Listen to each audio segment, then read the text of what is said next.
नमस्ते दोस्तों। आज के इस दिलचस्प विश्लेषण में आपका स्वागत है। हम अक्सर सोचते हैं ना कि ये जो ठगी है या स्कैम्स हैं, ये आज के इंटरनेट वाले दौर की ही देन है, पर ऐसा बिल्कुल नहीं है।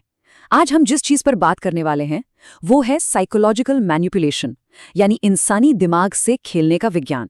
और इसे समझने के लिए हम एक बहुत ही क्लासिक पुरानी हिंदी कहानी का सहारा लेंगे। एक मूर्ख और 3 ठगों की कहानी। मतलब इंसानी दिमाग की कमजोरियों का फायदा उठाना कोई नई बात नहीं है, ये सदियों से चला आ रहा है। तो आगे बढ़ने से पहले जरा इस एक सवाल पर गौर कीजिए। क्या जरूरत से ज्यादा चतुर बनने की कोशिश में कोई अपना सब कुछ, और मेरा मतलब है बिल्कुल सब कुछ, गंवा सकता है? यही वो सवाल है जो इस पूरी घटना के बिल्कुल सेंटर में है। आज हम एक ऐसी ही पुरानी लेकिन एकदम सटीक ठगी का step by step case study करने वाले हैं। हम देखेंगे कि कैसे बस एक छोटी सी चूक और थोड़ा सा ओवर कॉन्फिडेंस कैसे एक पूरी तबाही ला सकता है। पहला भाग, मूर्ख की बाजार यात्रा। तो कहानी कुछ यूं है कि एक गांव में एक आदमी रहता था जिसे सब मूर्ख मानते थे। मतलब गांव के छोटे छोटे बच्चे तक उसका मजाक उड़ाते थे। अब आप ही सोचिए, जब आपको लगातार कोई मूर्ख कहेगा तो अंदर से एक बेचैनी तो होगी ना, एक जिद सी आ जाती है कि बस अब तो कैसे भी करके खुद को स्मार्ट साबित करना है। और सच कहूं तो अपनी इसी इमेज को तोड़ने की, खुद को हर हाल में होशियार साबित करने की उसकी ये जो गहरी तड़प थी ना, यही उसकी सबसे बड़ी कमजोरी बन गई। और ठगों ने बिल्कुल इसी नस को पकड़ा। चलिए जरा इस सेटअप को समझते हैं। एक दिन वो आदमी अपना घोड़ा और एक बकरी बेचने बाजार के लिए निकला। अब अपनी चतुराई दिखाने के लिए उसने एक बड़ा ही अजीब जुगाड़ लगाया।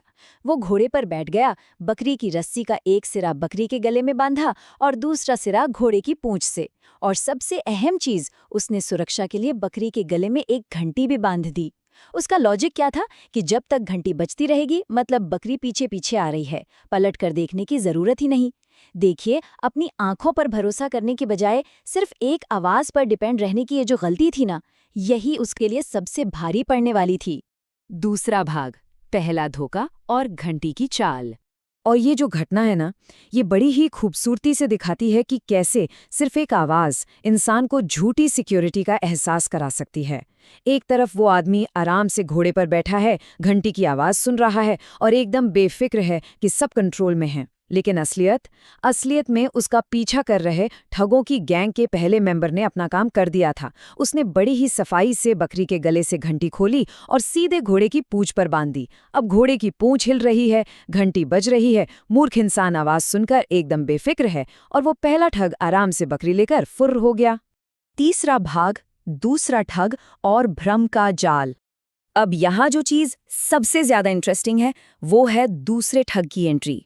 थोड़ी दूर जाने पर दूसरा ठग आता है, सामने से रास्ता रोकता है और बड़ी ही मासूमियत से पूछता है, भाई साहब, आपने अपने घोड़े की पूंछ में ये घंटी क्यों बांध रखी है? सुनने में तो बड़ा नॉर्मल सा सवाल लगता है, राइट? लेकिन ये साइकोलॉजिकली एक बहुत बड़ा झटका था। जैसे ही उस आदमी ने मुड़ के पीछे देखा तो होश उड़ गए। बकरी तो थी ही नहीं। ये एक ऐसा अचानक मिला शौक था जिसने उसे एक गहरे सदमे और कंफ्यूजन में डाल दिया। उसका दिमाग काम करना ही बंद कर गया। चौथा भाग, तीसरा ठग और अंतिम प्रहार। अब आता है एकदम पीक पॉइंट। घबराहट और नुकसान के इसी मोमेंट पर तीसरे ठग की एंट्री होती है। उसकी टाइमिंग देखिए। वो कहता है, मैंने अभी देखा है कि एक आदमी तुम्हारी बकरी को लिए भागा जा रहा है। अगर तुम मुझे अपना घोड़ा दे दो तो मैं उसका पीछा करके तुम्हारी बकरी वापस ला सकता हूँ। इसे कहते हैं मास्टर स्ट्रोक।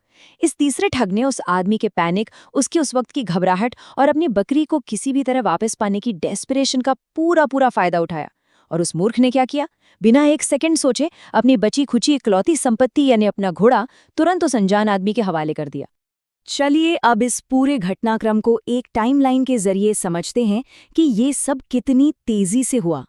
आप देखेंगे कि इन तीनों ठगों का कोऑर्डिनेशन कितना कमाल का था।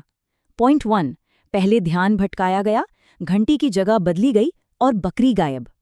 पॉइंट 2, दूसरा ठग सच सामने लाता है जिससे शिकार के मन में एक भयंकर घबराहट पैदा होती है। और फिर पॉइंट 3, तीसरा ठग उसी पैनिक का फायदा उठाकर मदद का झूठा वादा करता है और घोड़ा भी ले उड़ता है।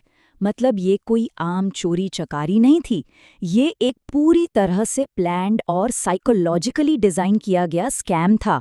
पांचवा भाग, ठगों का जश्न। इसके बाद जो होता है वो किसी ट्रेजिक कॉमेडी से कम नहीं है। मतलब बुरा भी लग रहा है और हंसी भी आ रही है।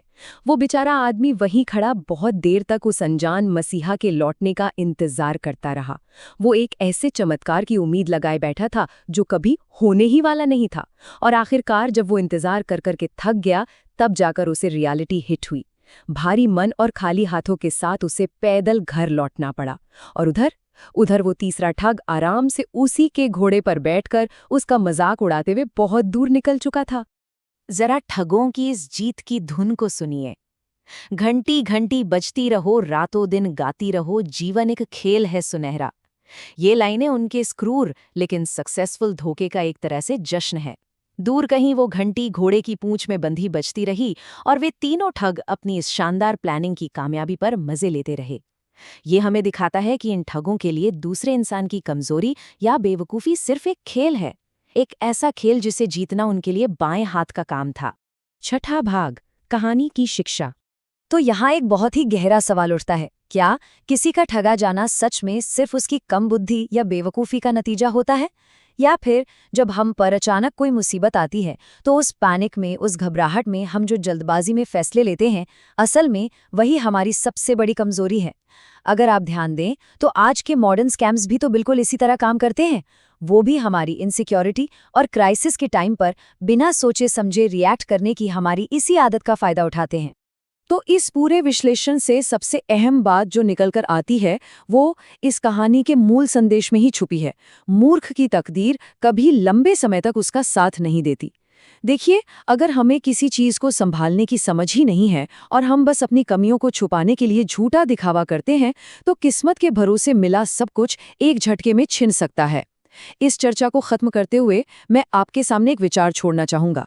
अगली बार जब कोई अनजान इंसान अचानक किसी क्राइसिस में आपका मसीहा बनकर सामने आए, तो क्या हमें तुरंत उस पर भरोसा कर लेना चाहिए या एक पल रुककर अपनी आंखें खोलकर उस अदृश्य घंटी की सच्चाई को परखना चाहिए? ये जरूर सोचिएगा। मिलते हैं अगले विश्लेषण में। तब तक ज्ञान बढ़ाते रहिए और सुरक्षित रहिए।